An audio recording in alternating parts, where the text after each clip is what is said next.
جی السلام علیکم، میں ہوں عابد راہی اور آپ دیکھ رہے ہیں اسلامک کہانی۔ ضرورت پر باہر نکلنے کی اجازت اور اس کا طریقہ کار۔ سیدہ عائشہ صدیقہ رضی اللہ عنہا کی روایت میں ہے کہ آپ صلی اللہ علیہ وآلہ وسلم نے فرمایا، خداوند قدوس نے تم عورتوں کو اجازت دی ہے کہ اپنی ضرورتوں میں گھر سے باہر جا سکتی ہو۔ اس سے معلوم ہوا کہ عورتوں پر اتنی تنگی نہیں کہ وہ کسی بھی ضرورت سے باہر ہی نہیں سکتے۔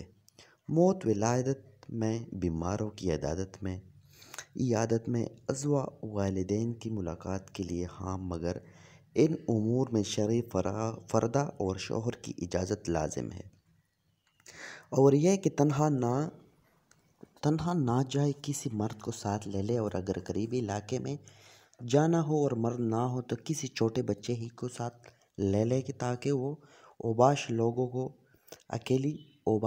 اکیلی سمجھ کر کوئی شرافت کے خلاف معاملہ نہ کرے۔ نوعمر لڑکیوں کا ایسا نکلنا فتنہ کی وجہ سے درست نہیں۔ آج کل کی آزاد خیال لڑکیاں اور عورتیں جب چاہا جس طرح چاہا والدین اور شوہر سے بلا اجازت چل لیتی ہے، یہ ممنوع ہے۔ کسی ہوشیار لڑکے کو اپنے ساتھ رکھنا ضروری ہے تاکہ نفس اور شیطان کو موقع نہ ملے۔ خیال رہے کہ گھر سے باہر جاتے وقت زینب اور زینت بناؤ سنگار کرنا درست نہیں، بلکہ سادہ نکلے۔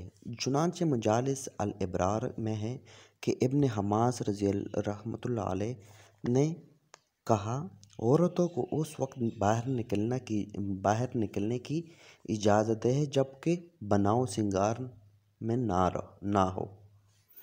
عورتیں راستے میں کس طرح چلیں؟ حضرت ابن عمر رضی اللہ عنہ نبی پاک صلی اللہ علیہ وآلہ وسلم سے روایت کرتے ہیں کہ آپ صلی اللہ علیہ وآلہ وسلم نے فرمایا، عورتوں کو نکلنے کی اجازت نہیں، ہاں مگر یہ کہ شدید ضرورت پیش آ جائے اور وہ چلے تو راستے کے کنارے سے چلے۔ اس حدیث پاک میں ضرورت پر گھر سے باہر چلنے کا طریقہ ذکر کیا گیا کہ راستے کے بیچ میں نہ چلے، اس لیے کہ اس میں عموماً تیز سواریوں اور مرد زیادہ چلتے ہیں۔ مردوں کے اختلاط سے بچنے کے لیے یہ حکم ہے کہ بسن اوقات بدن ٹکرانے اور دھکے وغیرہ کی نوبت بھی آ جاتی ہے۔ اسی طرح سواریوں سے ٹکرانے اور حادثے کا بھی اندیشہ رہتا ہے، اور کنارے چلنے میں ہر طرح کی عافیت اور احتیاط ہے، اور 70 سے بھی زیادہ ہے، اس لیے شریعت کی تعلیم ہے کہ کنارے سے چلیے۔ اے ہماری ماؤں اور بہنوں، اولا تو بلا ضرورت سڑکوں اور بازاروں میں مت نکلو۔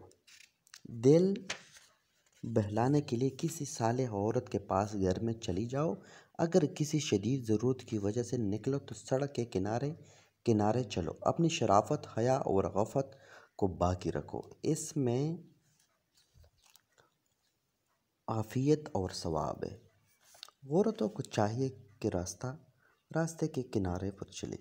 حضرت ابو سعید رضی اللہ عنہ سے مروی ہے کہ آپ صلی اللہ علیہ وآلہ وسلم مسجد سے باہر تشریف فرماتے کہ آپ صلی اللہ علیہ وآلہ وسلم نے مردوں اور عورتوں کو ایک دوسرے سے مخلوط راستہ چلتے دیکھا تو آپ صلی اللہ علیہ وآلہ وسلم نے فرمایا، یہ عورتیں پیچھے رہے، تم کو بیچ راستہ میں چلنے کی اجازت نہیں، تم پر لازم ہے کہ راستے کے کنارے پہ چلو۔ چنانچہ عورتیں دیوار سے بالکل مل کر چلنے لگیں۔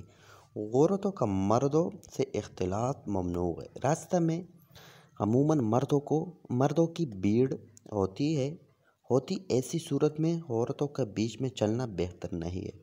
ممکن ہے کہ دھکا وغیرہ جائے، اوباش قسم کے لوگ حج کے لیے خلاف شرافت کوئی حرکت کرے، اس لیے احتیاط پردے کے پیش نظر حکم دیا گیا ہے۔ عورتیں راستے کے کنارے چلے، مزید اس گاڑی وغیرہ کی دیگر خطرات سے بھی حفاظت کرے۔ عورتوں کی خوبی کس میں ہے؟ حضرت علی رضی اللہ عنہ سے مروی کہ وہ رسول پاک صلی اللہ علیہ وآلہ وسلم کے پاس تھے کہ آپ صلی اللہ علیہ وآلہ وسلم نے پوچھا عورتوں کی خوبی کس کی بات کی ہے؟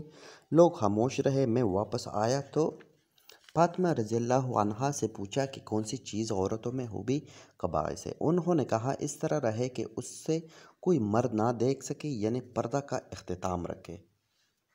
اس حدیث پاک میں عورت کے لیے پردہ کی تاکید ہے کہ وہ اس قدر احتیاط سے رہے کہ محرم کے علاوہ اجنبی مرد اسے نہ دیکھ سکے، کہ اجنبی مرد سے بہر صورت پردہ ہے۔ افسوس ہے کہ جس میں عورت کی بھلائی اور اچھائی تھی، ماحول میں خصوصاً شہری ماحول میں متراوک ہے۔ عموماً کاروباری لوگ کے یہاں تو بالکل بے پردگی کا ماحول ہے۔